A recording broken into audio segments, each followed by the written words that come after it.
When certain things are removed from a home, the flow of wealth that was once being blocked can begin to open up, bringing a lift in your work, smoother finances, and good fortune finding its way to you. Home Feng Shui has always valued the harmony between people and the space they live in. As your work, your finances, and your life change, your home also needs matching adjustments to keep its sense of balance.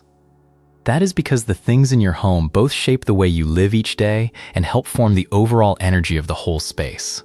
For this reason, there are things that once suited a certain stage of life, but at some point are no longer right to keep. If you keep holding on to things that have grown old, your home cannot create the circulation it needs to welcome the new energy that comes with the life of your family. So rearranging your space and moving out the things that no longer fit will help your home regain its balance and let good energy stay more steady. From there, your work, your finances, and new opportunities all gain a more favorable foundation to keep developing. So which things should be moved out so that money and good fortune have a better chance to arrive? In today's video, let us look together at 6 things you should throw out of your home so you can avoid prolonging the negative effects on the fortune of the whole house. Number 1. Chipped bowls and plates, cracked glass, and broken mirrors. Chipped bowls, nicked plates, cracked cups, or a mirror that has already cracked are things you should think about clearing out. In Feng Shui, the whole and unbroken state of an object is always tied to fullness, stability, and continuity, so items that already show a crack or a missing piece generally should not keep being used for a long time.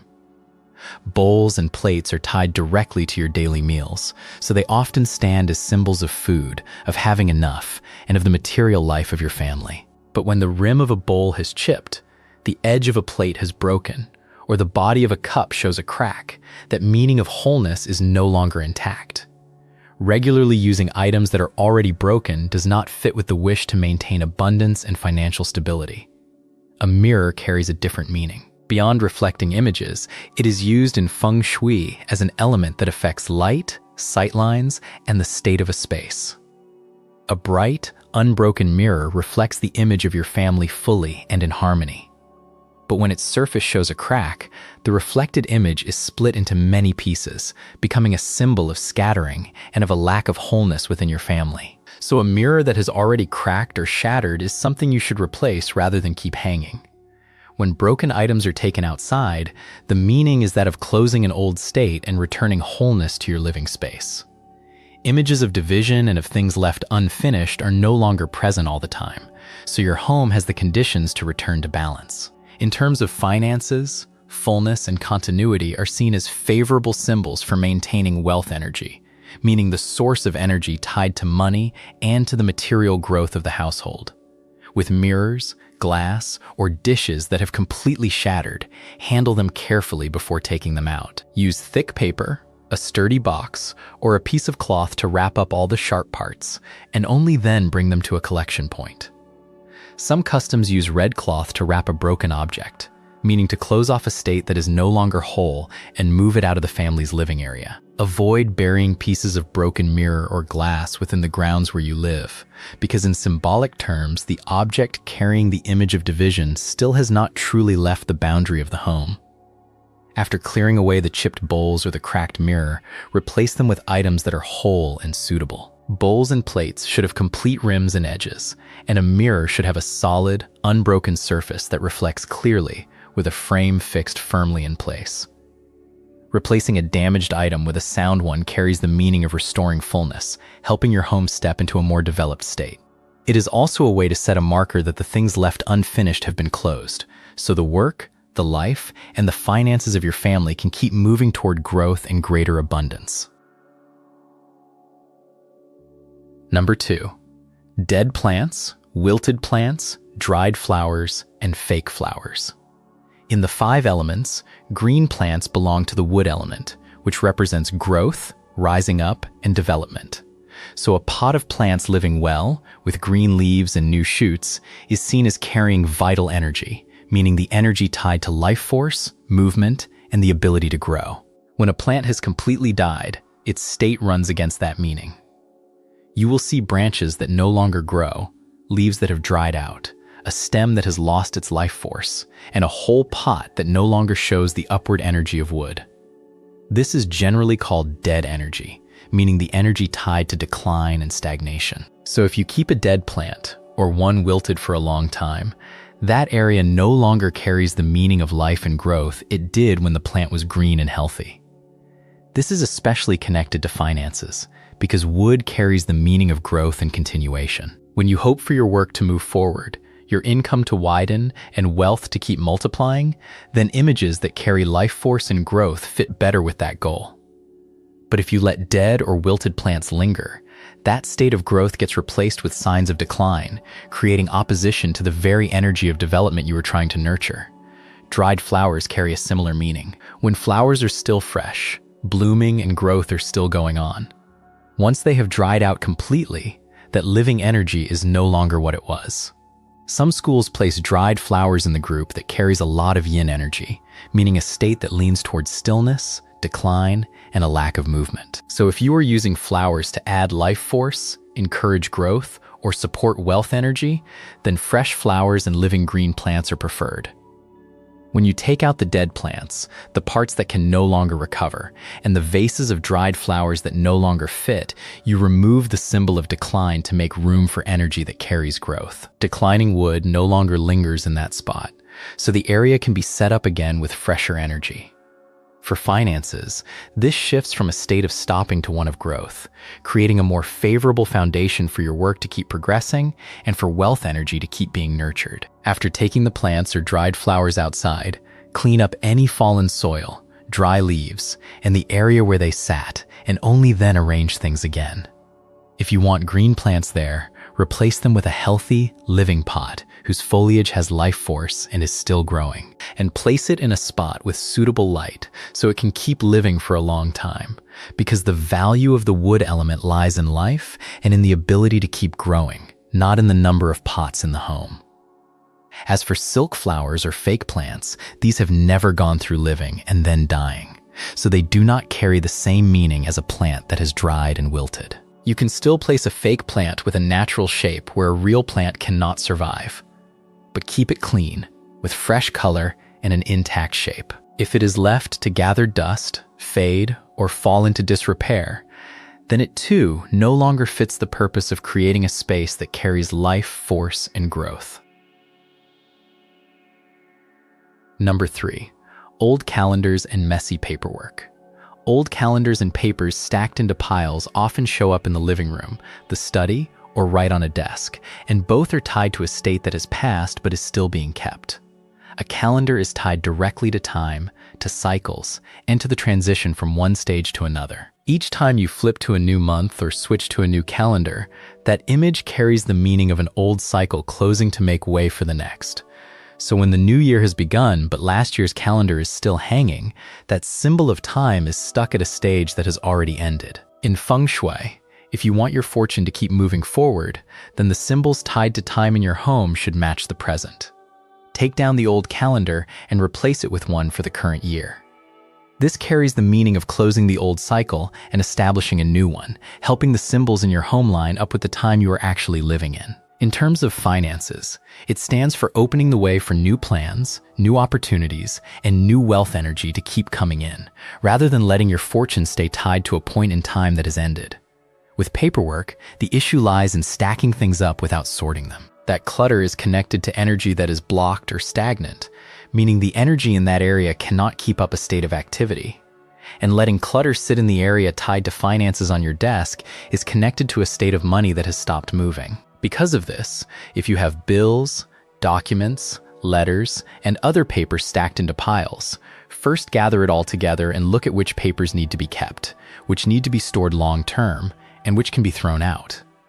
The important papers should go into separate folders, then be put away neatly in a cabinet or a drawer. The papers that no longer hold value should be cleared out of the home.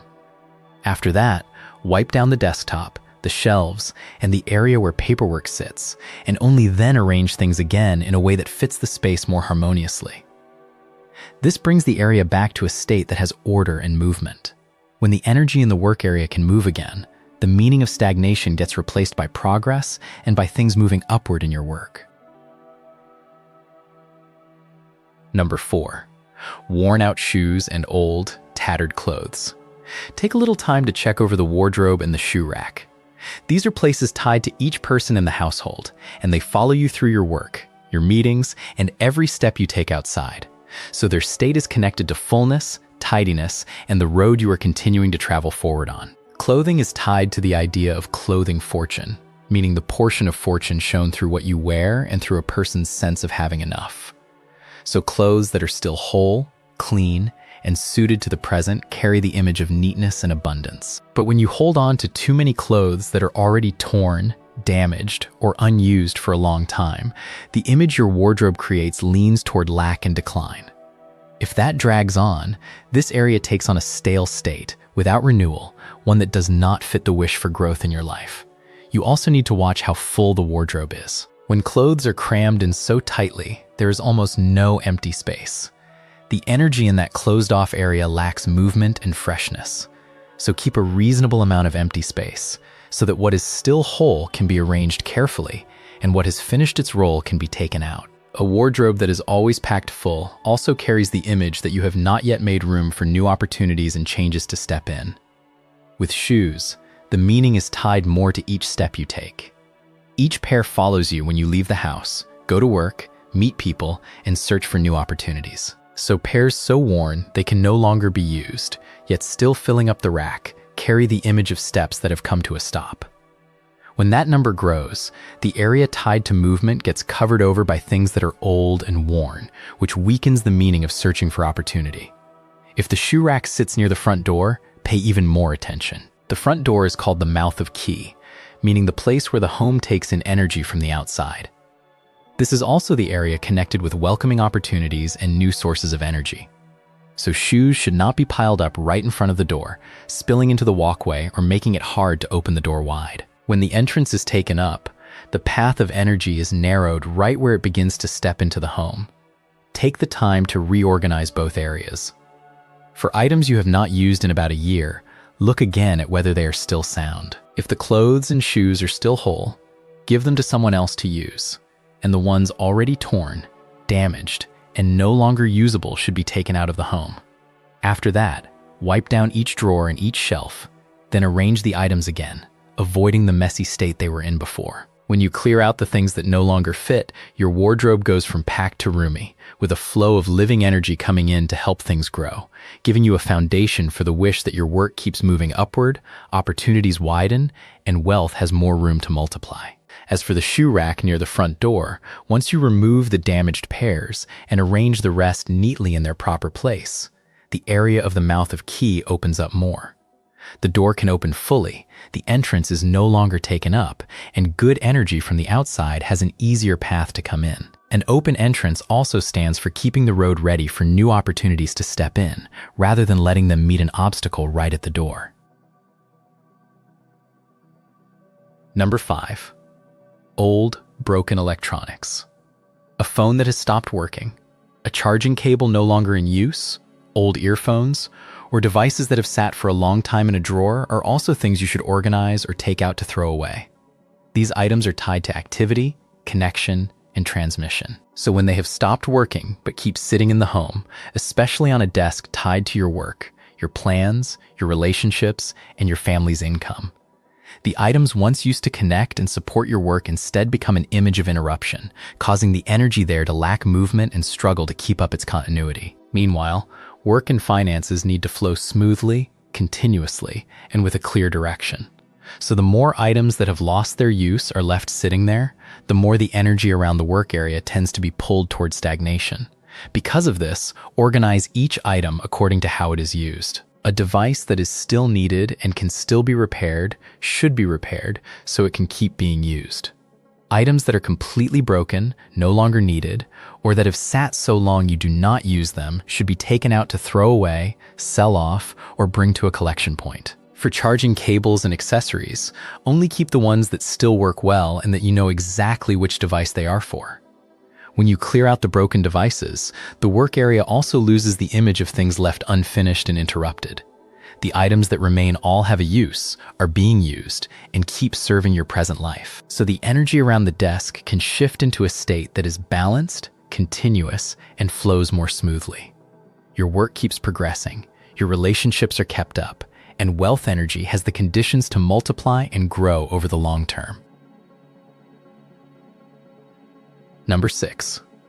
An old, torn wallet. The wallet you carry every day is small, yet it is tied more directly to money than almost anything else. Many people keep using a wallet that has been frayed, torn, and peeling at the leather for a very long time. But in Feng Shui, the wallet holds a special place compared with ordinary items. That is because the wallet is seen as a person's portable treasury, meaning the place that stores and carries fortune along with you.